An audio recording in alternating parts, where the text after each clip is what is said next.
Monsieur le Président, d'abord pour la parole m'accorder.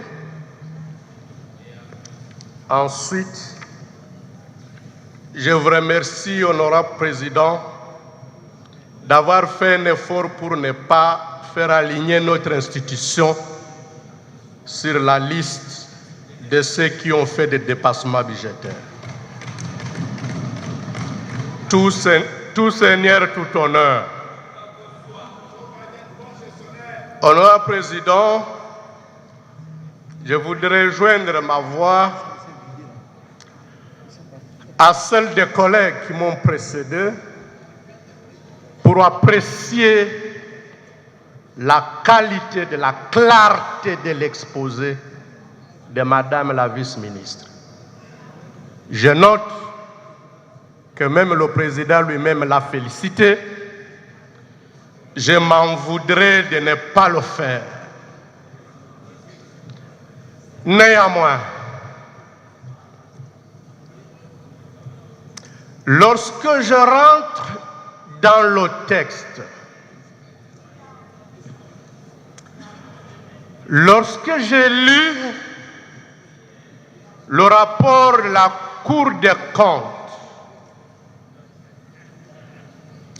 Honorable Président, la Cour des comptes, c'est un instrument que la République met à notre disposition pour nous éclairer sur les questions de gestion des finances publiques. Honorable Président, lorsque vous lisez ce rapport, la Cour dit: Mesdames et Messieurs du gouvernement, oui, vous avez mobilisé les recettes, c'est vrai, bravo. Mais la Cour dit: le gouvernement a exécuté des projets non prévus au budget. C'est la Cour qui les dit. Où est-ce que vous les avez trouvés? Le gouvernement a dépassé les crédits affectés aux différents secteurs.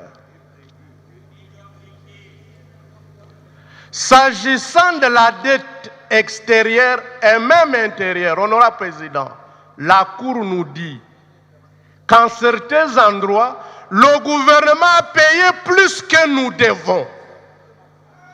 Oui, c'est la Cour, ce n'est pas moi.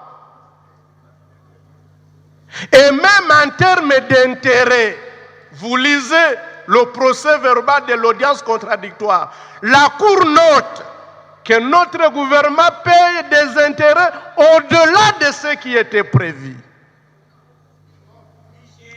Ça y est, c'est écrit. Et la Cour dit n'avoir pas accepté l'explication du gouvernement parce que le gouvernement justifie ça uniquement par le changement des taux de change. Et la Cour rejoint le gouvernement en lui disant que la loi rectificative avait déjà ramené les taux au taux normal et c'est pour ça que la Cour maintient l'observation. Maintenant, nous, la Cour a fait son travail. C'est nous les représentants du peuple. Et je rappelle aux collègues que ça, c'est l'avant-dernière loi de reddition des comptes que nous allons voter, nous autres, autrement renouvelée. De la même manière que nous avons le pouvoir de voter la reddition des comptes pour les actes du gouvernement, nos électeurs qui nous suivent, ils préparent la reddition des comptes pour chaque député ici. C'est ainsi que cet hémicycle est généralement remplacé à 80%. Généralement à cause de ce genre de devoirs. Je suis de l'église catholique, honorable Président, j'imagine que vous êtes aussi de la même église. On nous a appris l'acte de confession. Confession. Là où chacun se reconnaît pécheur. J'ai péché, j'ai vraiment péché. Le mea culpa. Et quand il le fait, Monsieur le curé vous dit, par ta foi, tes péchés sont pardonnés. Mais il ajoute, va, ne pêche plus. Mais la Cour des comptes nous dit, les mêmes observations ici ont été données au gouvernement.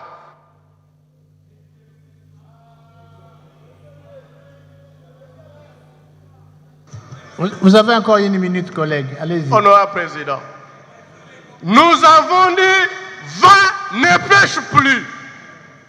Mais, Honorable Président, notre gouvernement revient après avoir péché. Honorable Président, nous devons prendre nos responsabilités. Sinon, le peuple les prendra contre nous. Nos responsabilités se résument en ce que nous recevons cette loi, mais nous créons une commission d'enquête.